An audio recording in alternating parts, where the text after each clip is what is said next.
the big news in the NFL, OBJ has made his choice, and it is the Los Angeles Rams. So he is going to he agreed to a 1-year contract, and the Rams are all in, Aaron. They've just gone out. Von Miller last week, OBJ this week. They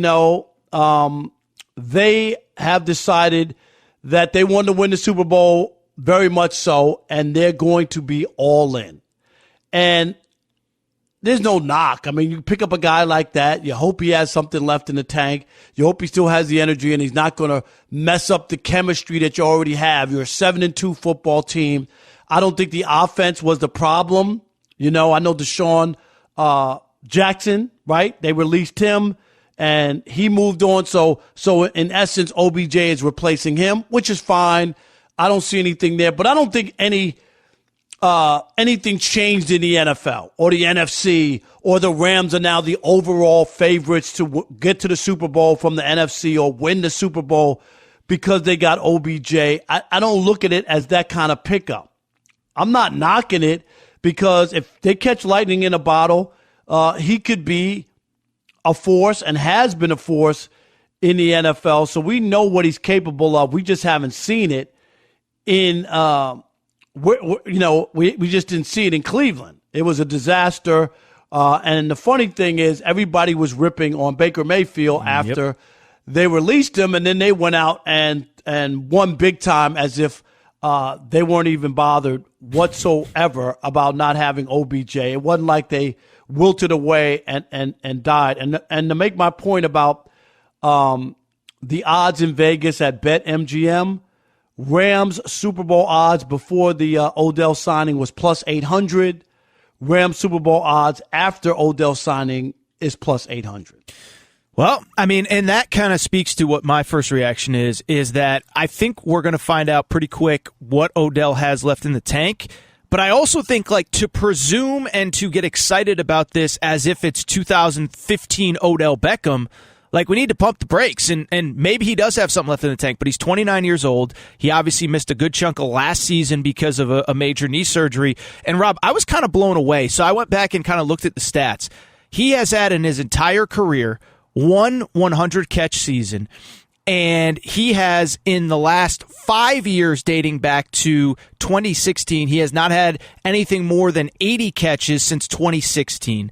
He has not had more than 6 touchdowns in a season since 2016. And I understand the Browns were never the right fit. And like you said, they're probably better off without him. And he could have found I know he had no say over when he went to Cleveland, having the opportunity to go there.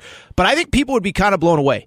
2016 was a long time ago, Rob Parker. That was the last time he had 100-plus catches. That was the last time he had more than 6 touchdowns. And we weren't wearing masks. And we weren't social distancing. How's that back in 2016? You know what? You know what was going on back then? Cam Newton was a Panther. Time has come full, it's full circle. So I look at it and I just say, I'm excited. I think it's interesting. I think it makes good for you and Chris and myself on the weekend stuff to talk about.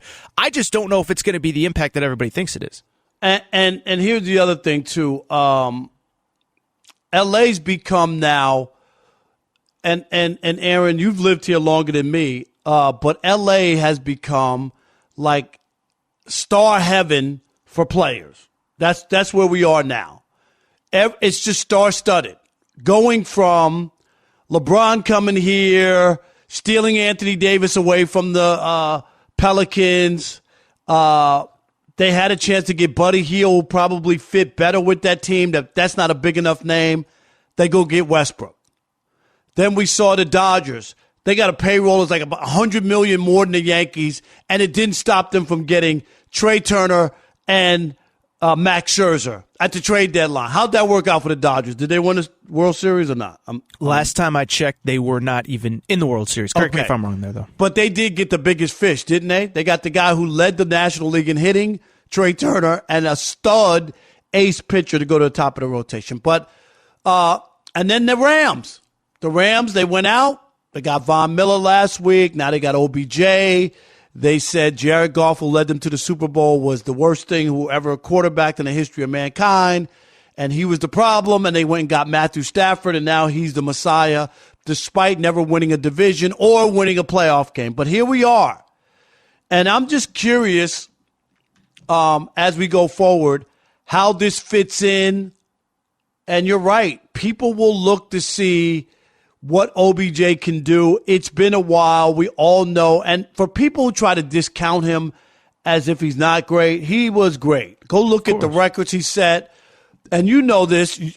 I'm sure you were watching or you saw it when he made that catch. Of course. This is before I knew about the sticky gloves, and all that. I did not know, because now I see everybody can make those catches. But at the time, I remember sitting on my couch watching that game, Sunday Night Football, and I remember Chris Collinsworth and I saying the same exact thing at the same time.